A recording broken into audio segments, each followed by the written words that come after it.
deceiver. Sabi sa Arabic ay makir. Makir, deceiver.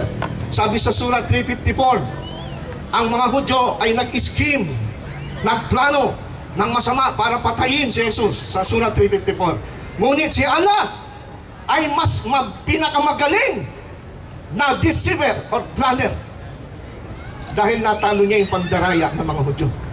Sabi ko, kala ko si Satanas na ang greatest deceiver. Dahil pag binasa mo sa Bible, ang deceiver si Satan, the great deceiver. Kaya nga siya tinapon sa langit. Pero mas mabait pa pala si Satan, kasi meron pang best deceiver.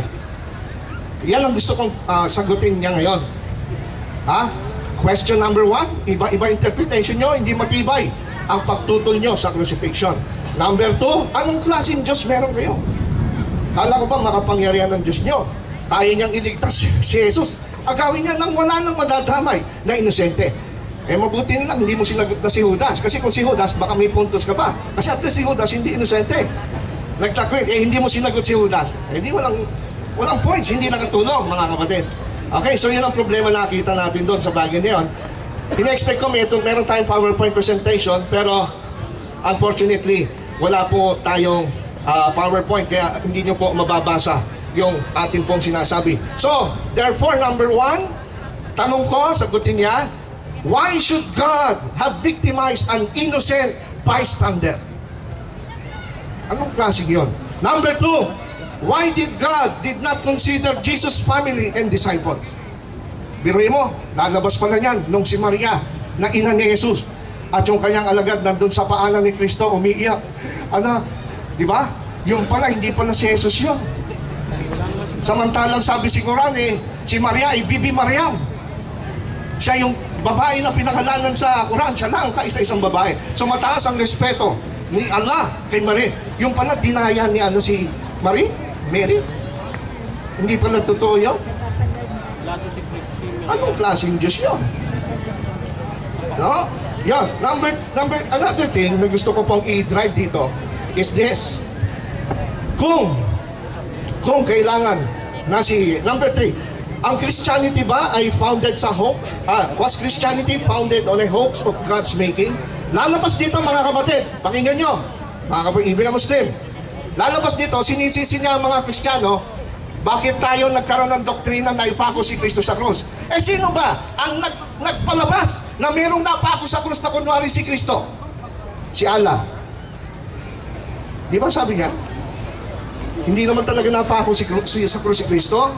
Hindi naman daw napako sa krus Ang napako, ibang lalaki.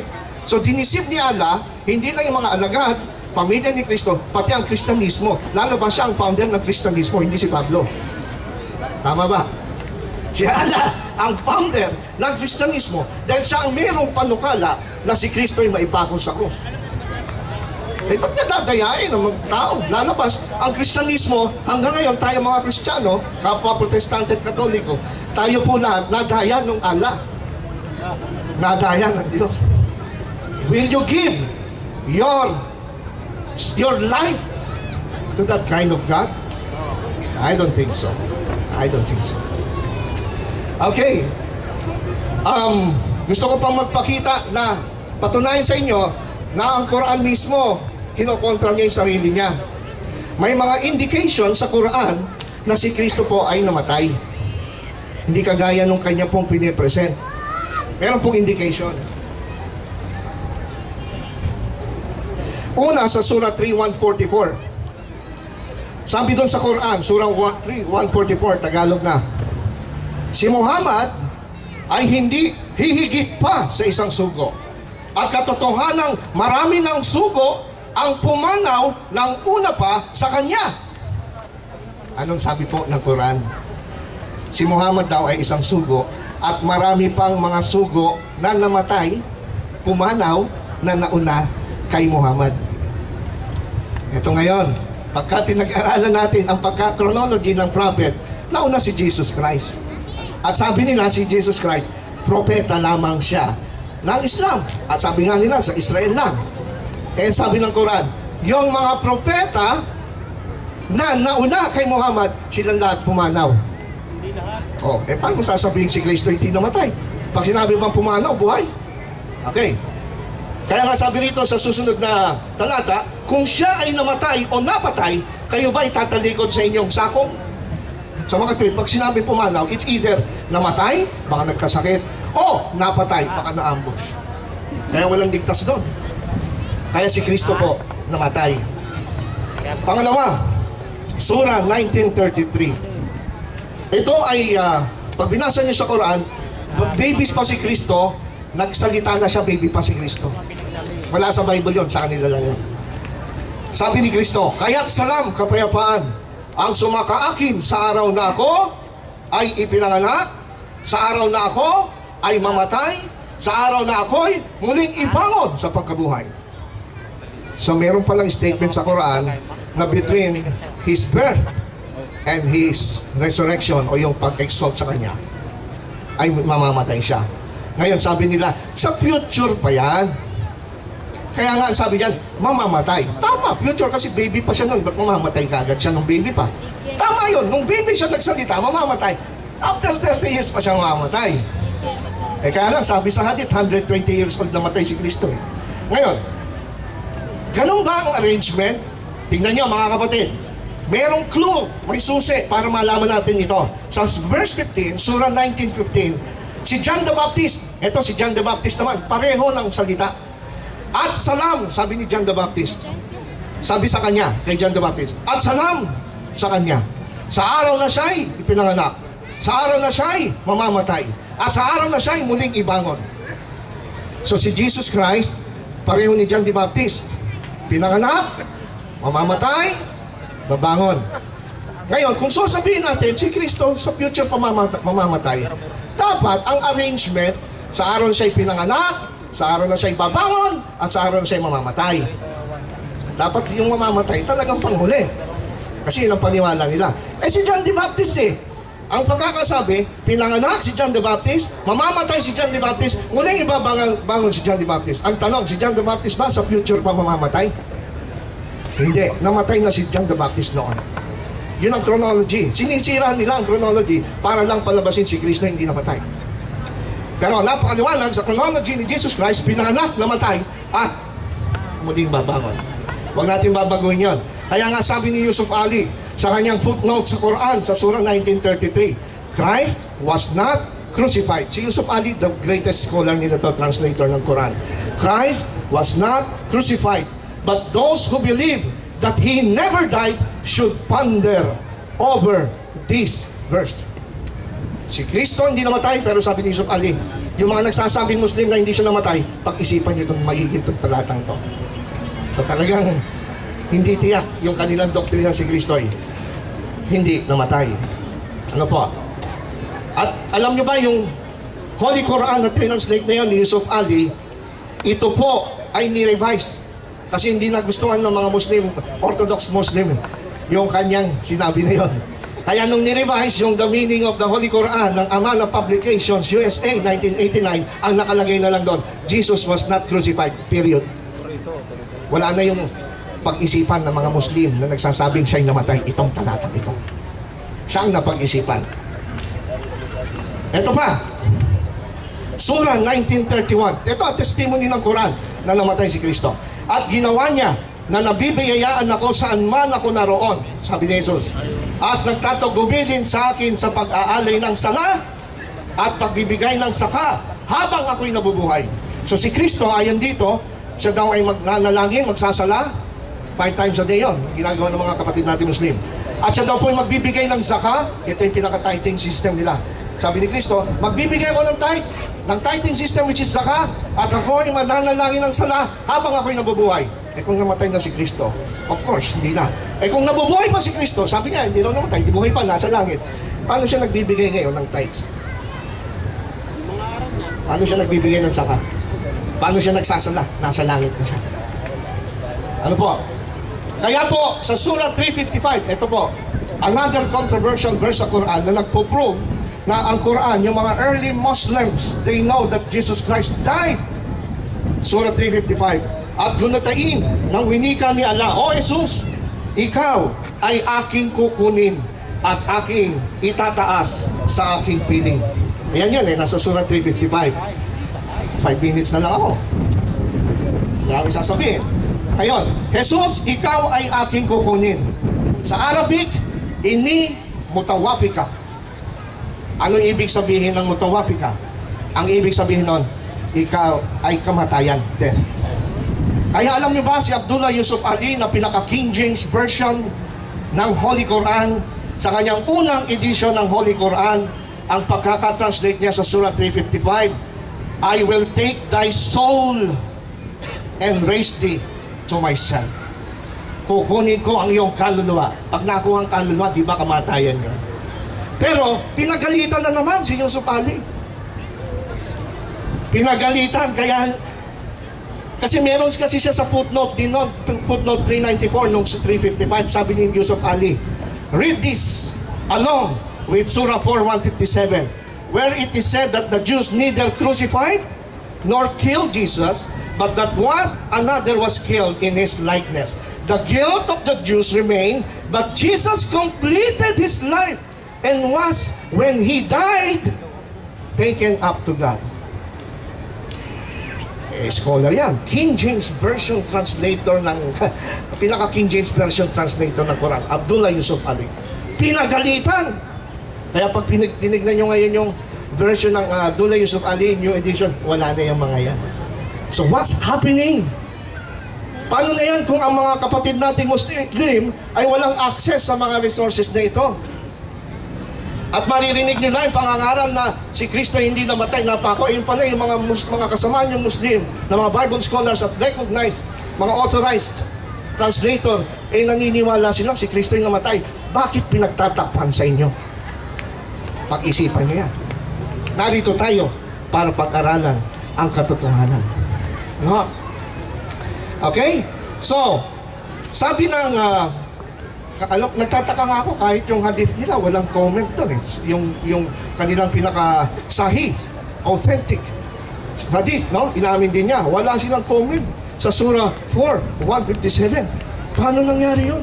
Pero yung ultimong mga paghuhugas, yung mga ritual, mayroong kumpletong comment sa kanilang hadith. Pero pagdating dito sa Surah 4:157, walang comment, silent. What's happening? Gising. Sabi nga, gising tayo sa bagay nito, mga kapatid. In fact, sa isang Bible scholar, si Mahmoud M. Ayub, sa kanyang aklat na The Quran and its Interpreters, Volume 2, The House of Imran, sa page 169, ang sabi niya, ganito, ito Muslim scholar to. This view that God caused Jesus to die is reported on the authority of Ibn Abbas and Wahab bin Munabi. Kilala niyo kung sino si Ibn Abbas, papakilala ko. Si Ibn Abbas po, ito po ay pinsan ni Muhammad na propeta ng Islam. Early Sahaba, estudyante ni Muhammad. Meron pang sinasabi sa hadith na itong si Ibn Abbas, mismo pinanalangin ni Muhammad kay Allah na siya ay bigyan ng karunungan sa pag-i-interpret ng Quran. Biruin mo, ganun ka-authority ito si Ibn Abbas. Anong sabi ng authority na report galing kay Ibn Abbas? Sabi niya, God caused Jesus to die for 3 hours of the day, during which He raised Him up to Him. Last 2 minutes. Si Kristo pala ay namatay alas 3 ng hapon, katugmat ng Biblia. So kailangan mo pa bang sabihin at patunayan ang Biblia sa salita ng Diyos? Ang mga early Muslim scholars pala, nila ay naniniwala dito. Last 2 minutes. Sahih Bukhari, merong pahiwatig dito, Sahih Bukhari, na sa volume 4, 683, ito'y narrated by Ibn Masud. As if I saw the prophet, talking about one of the prophets whose nation had beaten him and caused him to bleed, while he was cleaning the blood of his face and saying, "Oh Allah, forgive my nation, for they have no knowledge." Meron daw nakita yung propeta nilang, isang propeta, na binugbog ng kanyang kababayan. At siya'y duguan. At sa pagkakasabi daw niya bago siya mamatay, "O Diyos, patawarin mo sila sapagkat hindi nila nalalaman ang kanilang ginagawa." Ting! Sino yun? Pag binasa nyo ang Lucas 23, 32, 34, ito'y si Kristo. Ito'y isa sa mga sinabi niya habang siya'y nakabayubay sa krus. Father, forgive them, for they do not know what they do. May mga Quranic verses at mga early commentaries ng mga Muslims that Jesus died on the cross. Marami pa akong sasabihin, napakarami, mamaya, kulang lang talaga ang oras. And I hope na ito'y sapat na. Well taken ang presentation mo. Panahon na ni Brother Bashir, sasailalim ka sa 5 matitinding tanong para magiba ka raw. Cross-examination. Unang tanong. Okay, bismillah. Yung tanong ko, yun doon sa bandang huli. Yung pinasa mo doon sa Lucas, na sinabi mo, alas 3 namatay sa Jesus. Si nagsabi doon, si Ibn Abbas. Hindi, may pinasa ka rin sa Lucas, sinabi Wala, mo. Ibn Abbas yun. Okay, ganito na lang ang tanong ko.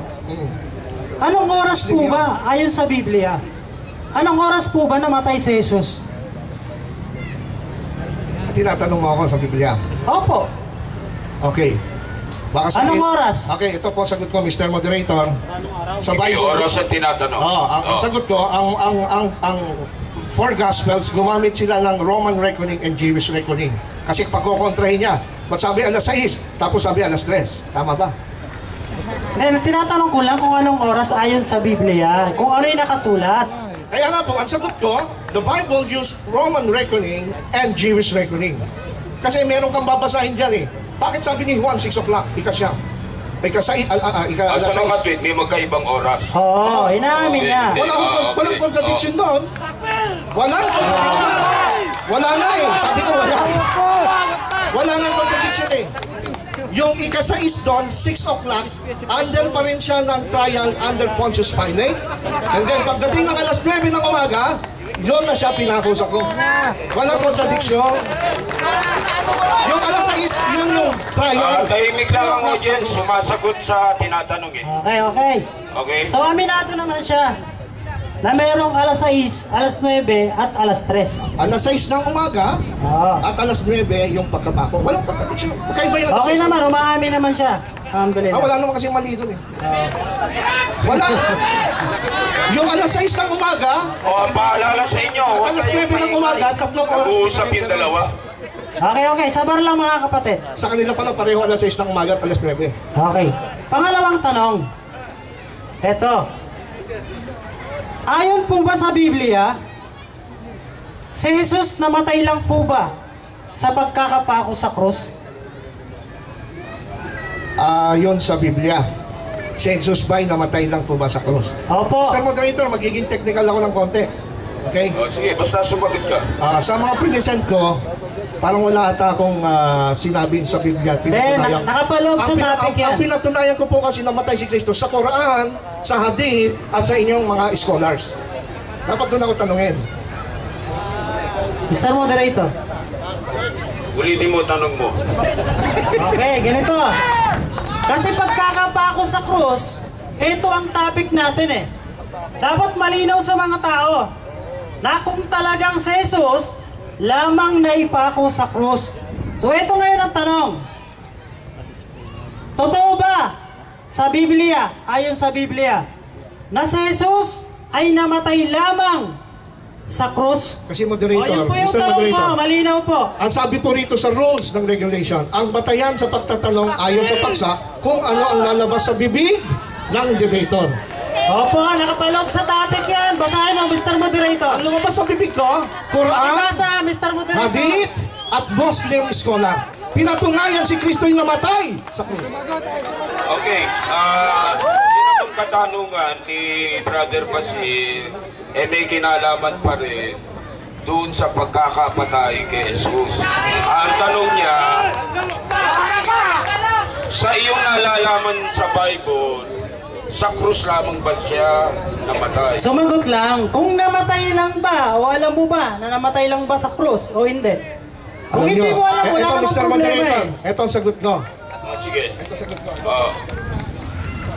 Ipapatay ko rin dito. Ang topic po kasi, si Jesus hindi naipako at hindi namatay. Parang Sumagot ka lang. pinaghihiwalay niya yung naipako at Hindi. namatay. Ganito. Ang sagot ko si Mr. Kristo. Moderator. Ito sa Bible, Mr. Moderator. Ulitin sasagot ko na yung tanong. Sasagot, teka, ilang tanong na yun? Hindi, pangalawa pa lang yan. Di ba Sige. sinasagot yung tanong ko eh. Ang sagot ko, Mr. Bashir, si Kristo'y namatay sa cross ayon sa Biblia. Ayos sa Biblia. At sa mga Quran, sa Hadith, at Bible scholars. Hindi, ganito. Ito. Pagkakampi yan. Ganito. Nasagot yung huli mong tanong, dumako ka na sa susunod. Okay, paano kung mabasa ko sa Biblia na si Jesus ay hindi namatay na ipako sa krus? Paano? Excuse me, Okay. kasi hindi tanong yan, hamon yan. Opo, Tama, challenge tama. yan, Oxford debate. Hamon yan eh, hamon. Opo, china-challenge kita. Kasi ganito sinabi yan mo, ipagpamanhin sa Biblia mo, lang po. Mr. Bashir, Opo, ipagpamanhin mo, may mabasa ka man diyan, subject pa rin yan sa cross-examination. opo. Paano kung yung binasa mo ay out of context? Opo, ikaw mismo babasa. May karapatan din Mr. ang Moderator kalaban. mismo babasa. Paano kung mabasa ko ayon sa Biblia, si Jesus hindi namatay na ipako sa krus? Paano? Okay. Ito ang sagot ko. Bago natin basahin, Mr. Moderator, sasabihin ko rin, pag mabasa mo yan, ibig sabihin kinokontra mo yung mga Muslim scholars niya. Huwag kang sumagot sa hindi ko tinatanong. Sumagot ka lang doon. Hindi lang ako ang kalaban niya. Hindi lang ako ang kalaban Sumagot niya. ka lang. Makakalaban niya yung Hadith, Quran, at yung Muslim scholars. Sumagot ka lang sa tanong ko. Malinaw ang tanong ko Hindi eh. ako babasa siya. O sige, basa. Paano kung mabasa ko, Mr. Moderator? Basahin mo muna. Tama si Mr. Kung ano man Moderator. yung babasahin mo, bilis-bilisan mo. Okay, ganito. Subject to ano yan, Mr. Pakibasa. Moderator. Subject to scrutiny. Oh, Itong aking, pag may nabasa siya, hindi pa tapos yan, ha, Mr. hindi pa Moderator. tapos. Yan. Okay. Hindi pa Tinabol. pagbibigyan natin. Sinabi niya, sa krus lang daw, namatay. Parang hindi niya alam ang Biblia, nakalagay sa Biblia. Sasabihin mo sa puno. Nakalagay sa Biblia. Sa puno. Tingnan natin. Sasabihin niya sa puno. Sa tulos. Nung nung sinibat na siya, patay na siya nun eh. Tumahimik ka muna. Tahimik lang. Sabar. Anong talata po? Ganito. Okay, sino talata? Chapter and verse. Nakalagay sa Gawa 5:30. Sabi rito, Puno. sabi niya, Sa puno. sabi dito, si Jesus na inyong pinatay na ibinitin sa isang punong kahoy. Hindi naman pala sa krus eh. Bakit yung Chris ka gawa sa bakal?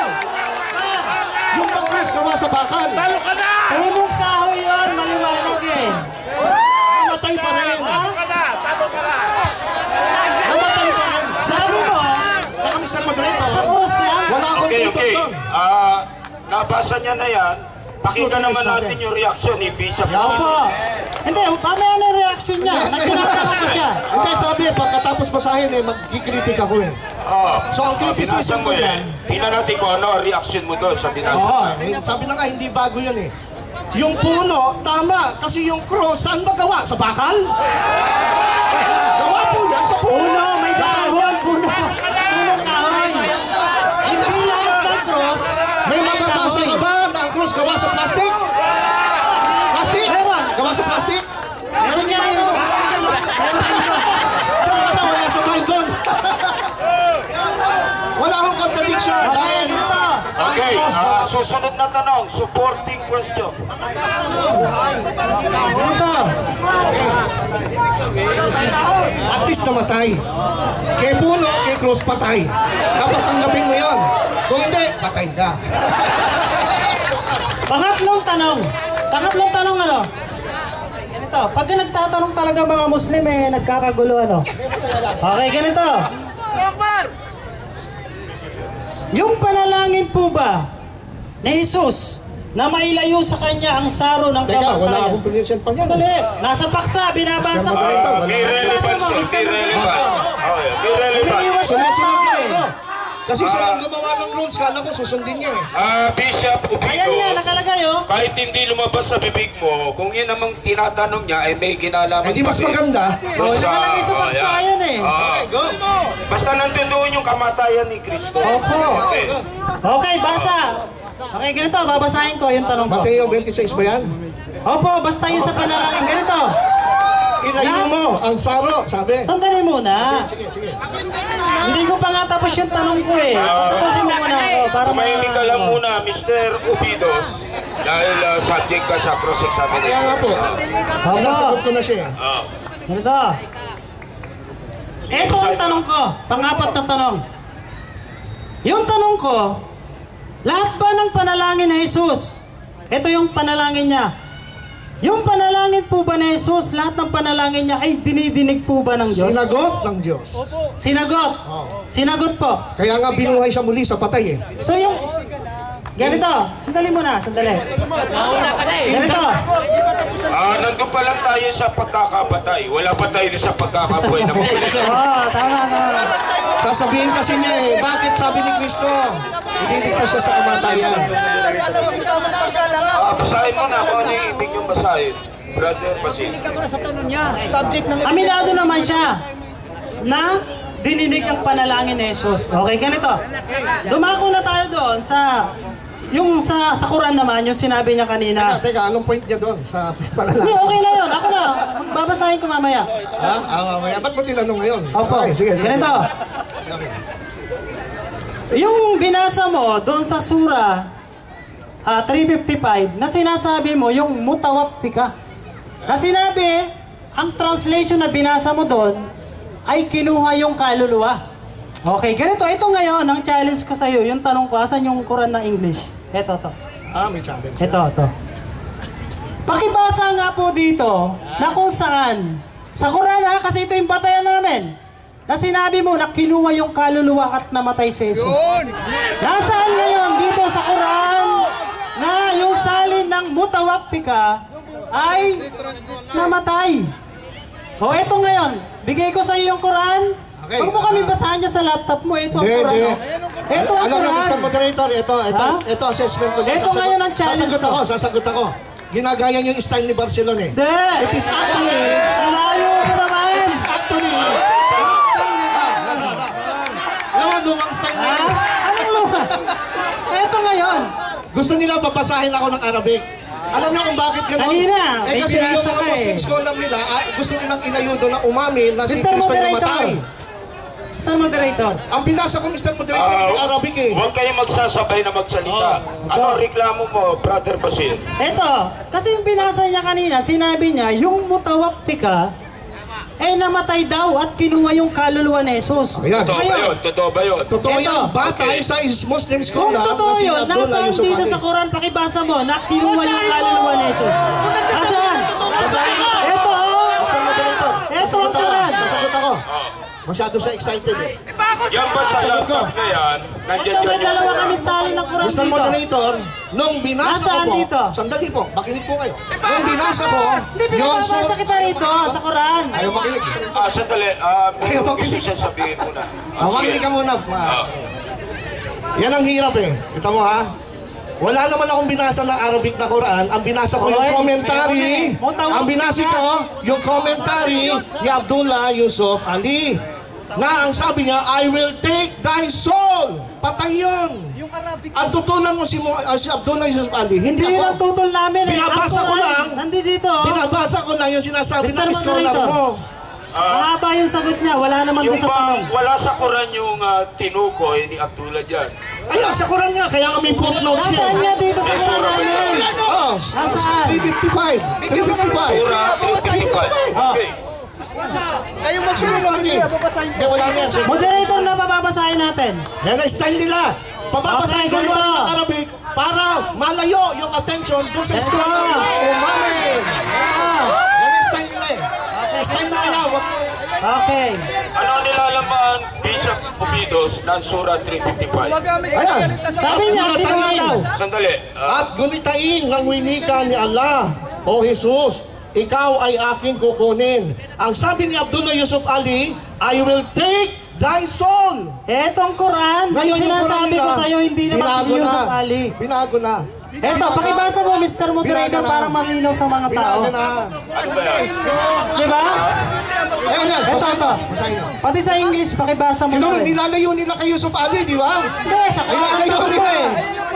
ko. Style ni Barcelona. Sa Quran ang tanong ko. Hindi kay Yusuf Ali. Kung hindi pa Quran yun, Gagamit ka lang ngayon, hindi ka marunong magbasa ng Quran. Oh, ito. Ang lakas ng loob mo At mag-explain ah. kinitain di ba? ng winigan ni Allah, O Jesus, ikaw ay aking kukunin at aking itataas sa aking piling. At ikaw ay aking dadalisayin sa maling paratang at kasinungalingan ng mga hindi sumasampalataya na ikaw ay aking Diyos. Takbir! Wala yan, binago na yan eh, binago. Binago yan, ang nakalagay talaga. Ito sa English naman, sa Ayun English. yung basahin ni kay Yusuf Ali. Arabic, di mo kaya Ha? masahin English Ang kay Yusuf Ali, nakalagay, first edition, I will take my soul. So, kontrahan yung Quran nila. Basahin mo! Kontrahan yung Quran Oh, nila. ito. Ito, sandali, sandali. Kontra, hindi ka marunong magbasa ng Sandali, Quran! sandali. Nakakaya! Tahimik lang, tahimik. Pero mamaya, Brother Basir, mag-comment ka kay Yusuf Ali. Yun! Mga kapatid, sabar lang, sabar. Sabar lang. Huwag na Sagutin mo yun, Yusuf Ali. Huwag yung babaguhin. That's red herring. Okay. Red herring yung Bro, ginagawa niya. mamaya ka na magsalita, babasahin ang mo. Surah 3 Al-Imran 55.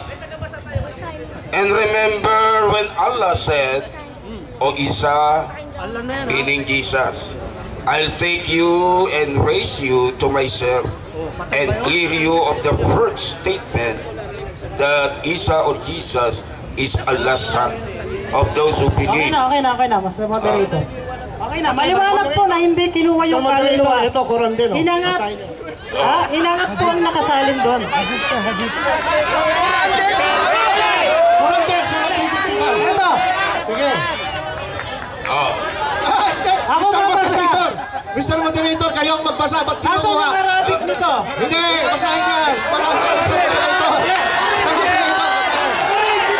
Sandali, sandali. Mr. Moderator. Sandali. Resolvein muna natin to, Brother Ubidos. Kinikilala ba nila itong Quran? Okay, hindi na. Dinay niya kasi kontra sa kanila. Kaya ganito. Sandali muna, di ba oras ko to? Hindi niya oras Kaya nga, siya. Mr. Moderator, pakibasa. 3:55. Oras ko I to. will terminate your life. Nakalagay. Okay. Since na hindi naman pala itong Quran, saka na natin papasahin. Kaya nag-explain ng Quran, di marunong magbasa ng Quran! Pure and literal translation of Quran. Mr. Moderator, Pure and literal translation of the Quran. But not Quran still. Kasi sino ba nag-interpreta yan? Sino nag-interpreta? mga Muslim. Okay. Oh, mag-aral ka muna! Bata ka! Nakalagay dito, Oh Jesus, I will terminate your life. Sa Quran ang tinatanong natin. Sino ang author niya na Muslim? Muslim po. Muslim Ano translated po. pangalan? Ito po ay translated by the monotheist group. Di ba monotheist na Muslim? Wala! Hindi lang! Tapos ano pa? Pangalan ng tao. Pangalan ng tao. Pangalan ng tao. Bigyan mo muna sa Biblia, babasahin ko. Hindi mo mabasa.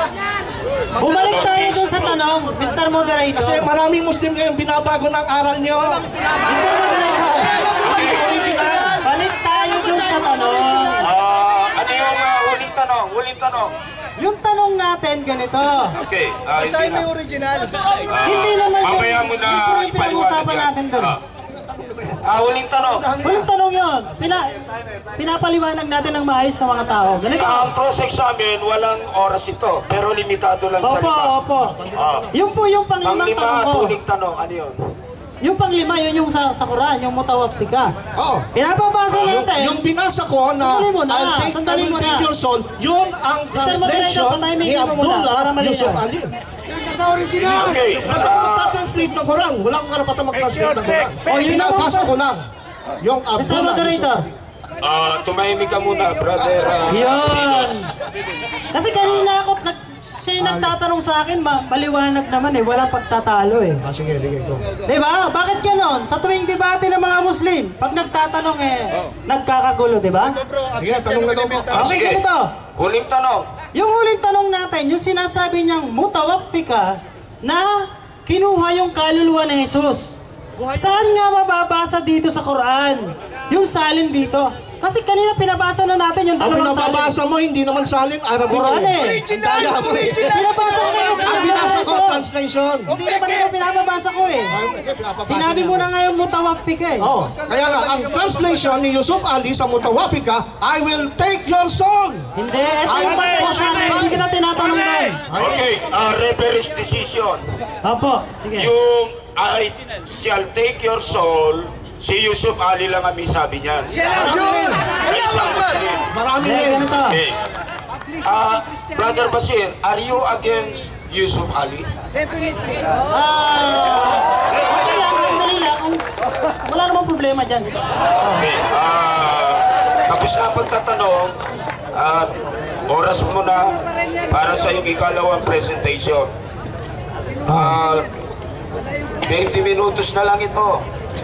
Hindi pala marunong magbasa ng Quran, Arabic. Dapat magkaroon muna ng Alif Bata, yung TBC ng Arabic. Pangalawang tindig mo na ito, Brother Basir, 20 minutes. Okay. Wala ka rin sa Arabic. Tapos na. Nakapag-cross-examine na si Brother Basir. Ikalawang stand na ito ni Brother Basir. 20 minutes. Maganda ang banggaan yung dalawa eh. Okay. Tawapi ka lang ng Arabic ang alam mo. Okay, okay. Panggol ng Arabic. Dapat Okay. Bismillah. Bismillah. Alhamdulillahi Rabbil Alamin. Ang lahat ng pagpupuri ay pasasalamat ay para lamang kay Allah Subhanahu wa Ta'ala. Moderators request, sana mag-comment ka doon kay Yusuf Ali. No? Opo. Para, okay. Okay. So ganito, yung unang tanong natin kanina, umamin naman siya na hindi niya nabasa sa Biblia yung pagkamatay ni Kristo na hindi sa puno, hindi sa krus, kundi mayroon ding isang verse na sinasabi doon na si Jesus ay ibinitay sa puno ng kahoy. Ngayon, ano po ba yung totoo sa dalawa? Ibinitay sa puno ng kahoy o ipinako sa krus? Ngayon, kung ito ay salita ng Diyos, bakit may dalawang verse na nagkukontrahan? Di po ba? Kapag salita ng Diyos, dapat walang kontrahan yan. Itong Biblia na to, punong-puno ng kontrahan. Nakalagay po yan. Mamaya, babasahin natin isa-isa. So yun po. Yung sinasabi dito, ayon sa Biblia, yung pangalawang tinanong natin. Ayon sa Biblia, yung pagkamatay, yung oras, inamin niya rin. Ni Mr. Obidos. Sabi niya, okay lang yung alas 6, yung alas 9, yung alas 12, at yung alas 3. Magkakaparehas daw yun. Iisa lang daw yun, walang problema. Yan ang Kristiyano. Kailan naging magkakaparehas yung number na yun? Kasi ang nakalagay dito, sa Biblia, sa Mateo 27:46, nakalagay dito, ipinako sa krus na kung saan alas 9. Pagdating naman dito, sa kabila, sa Marcos, sa Mateo, magkakukontra na sila. Nakalagay, alas 3 naman. Mas maganda basahin natin. Kasi ito po yung nakalagay, mas maganda, mas malinaw po yan sa mga kapatid natin. Nakalagay po yan. Opo. Nakalagay po sa Mateo. Nakalagay dito. At nang malapit na ang oras na ikasiyam, ay sumigaw si Jesus ng malakas na tinig na sinasabi, Eli, Eli, lama sabachthani. At sa 50, at muling sumigaw si Jesus ng malakas na tinig at nalagot ang kanyang hininga. So dito, ang nakalagay po dito, alas 9 sa Mateo. Opo. Pagdating naman po dito, sa Marcos 15:34, nakalagay po dito, nang ikatlo ng hapon, ay sumigaw si Jesus ng malakas na tinig ng Eli, Eli, lama sabachthani. Kanina, alas 9 sa Mateo. Pagdating dito sa Marcos, Alas 3. Anong oras ba talaga namatay si Jesus? Kaya inaamin niya eh. Mayroong alas 3, mayroong alas 9, mayroong alas 6, mayroong alas 12. Sapagkat nakalagay nga naman sa Biblia. Ngayon, ano ba talaga yung totoo? Kung nasa korte tayo, ha? At mayroong dalawang witness yan na nagsasabi. Yung sinabi, anong oras namatay si Jesus? Tinanong ng attorney. Sabi dun sa isang witness, sabi niya alas 9. Pagdating dun sa isang witness, tinanong din, anong oras namatay si Jesus? Alas 3. Ano ba talaga totoo? Alas 9 o alas 3? Eh wala naman kayong ibang batayan maliban dito sa Biblia sa pagkakapako sa krus. Ngayon, kung ito ay kontrahan, masasabi ba natin totoo na talagang naipako sa krus si Jesus? Kasi ang mga disipulo nagkokontrahan na sila. Hindi nila alam kung anong oras namatay eh. Marami pong kontrahan dito. Iisa-isahin po natin ito. Kaya bakit kami hindi naniniwala ng mga Muslim? Dahil dito, puro kontrahan ang nangyayari. Opo. May nakalagay nga po dito. Yung kaninang tinanong natin, maliban nga yun sa pagkakapako sa krus, eh meron pa palang isa na naibitay pala sa puno ng kahoy. Ano totoo? Ha? Allahu Akbar!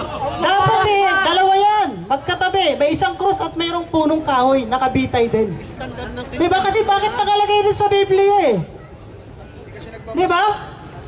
O kaya, pwede namang hatiin na lang. Merong nakabitay at merong nakapako sa krus. Pwede naman siguro yun, diba? Kaya minsan nagtataka tayo, katulad yung sa Baklaran, kulay puti. Si Jesus. Pagdating naman doon sa Quiapo, kulay itim. Ano totoo?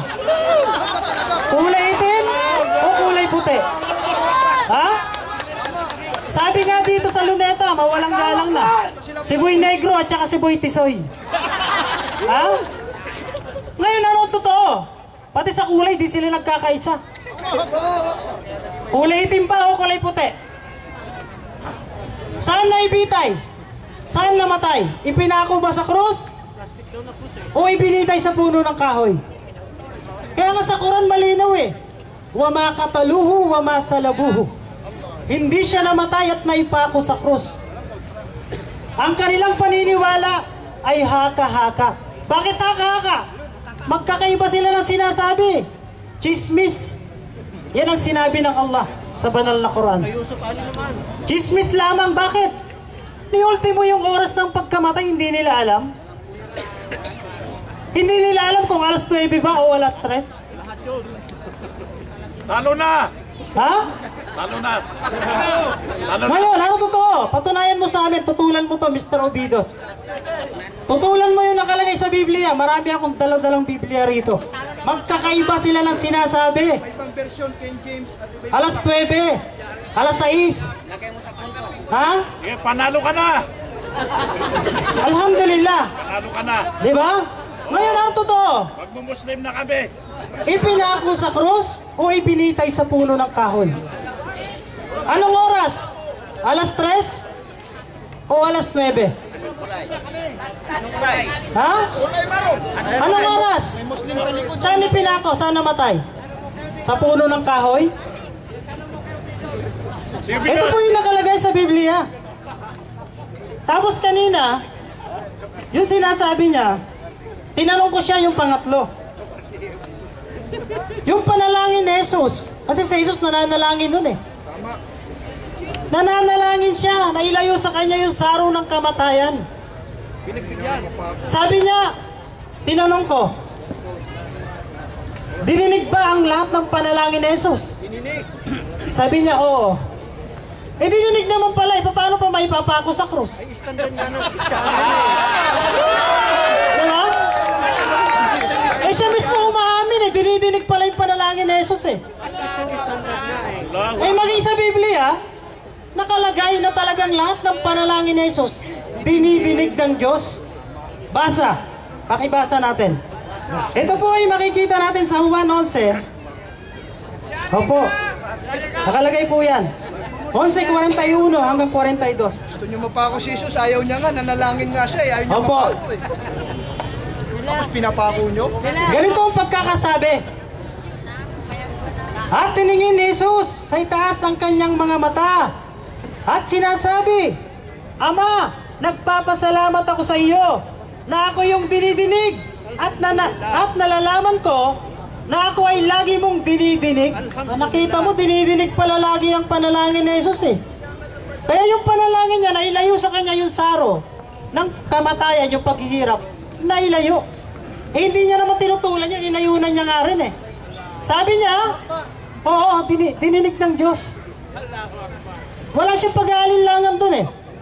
Talagang ayon siya na kung saan dinidinig talaga ang panalangin ni Jesus. Ngayon, kung dininig talaga, dapat ay wala ng pagkakapako sa cross. Dahil dininig nga eh.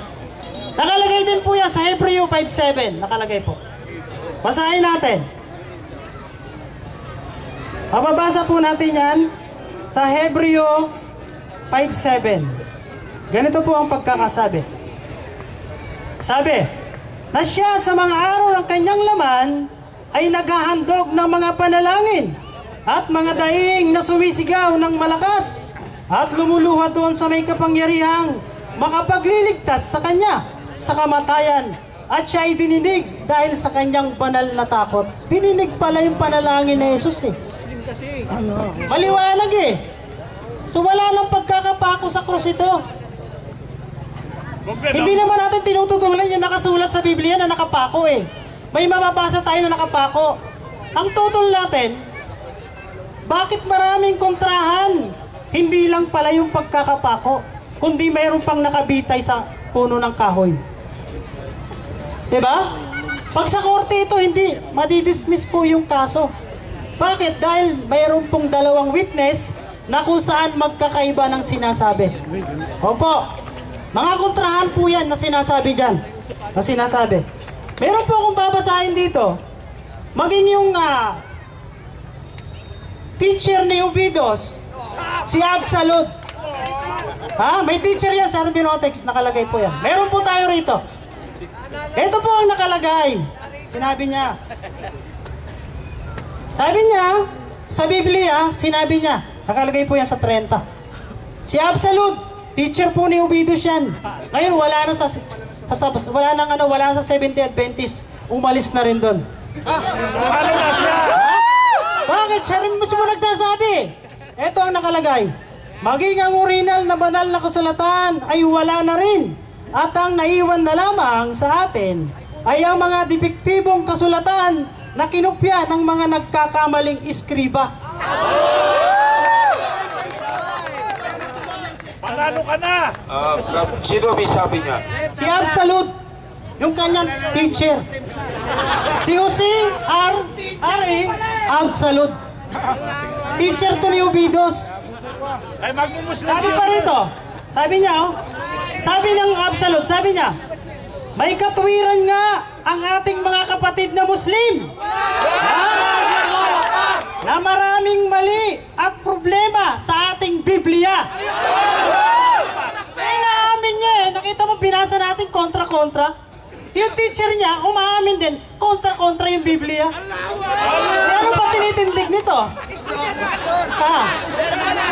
Diba? Magmumuslim siya! Eh, kahit yung teacher niya nagsasabi, kontra-kontra talaga. Tama ang mga Muslim! Yan ang sinabi niya. Na ang Biblia ay malaki ang problema. Magmuslim na! Paano to? Eh, kontra-kontra to eh, pati sa Biblia. Paano natin paniniwalaan na naipako ba, namatay, ipinako sa krus, o ibinitay sa puno ng kahoy? Walang pinto. Pati yung oras hindi nila alam eh. Bagsak na!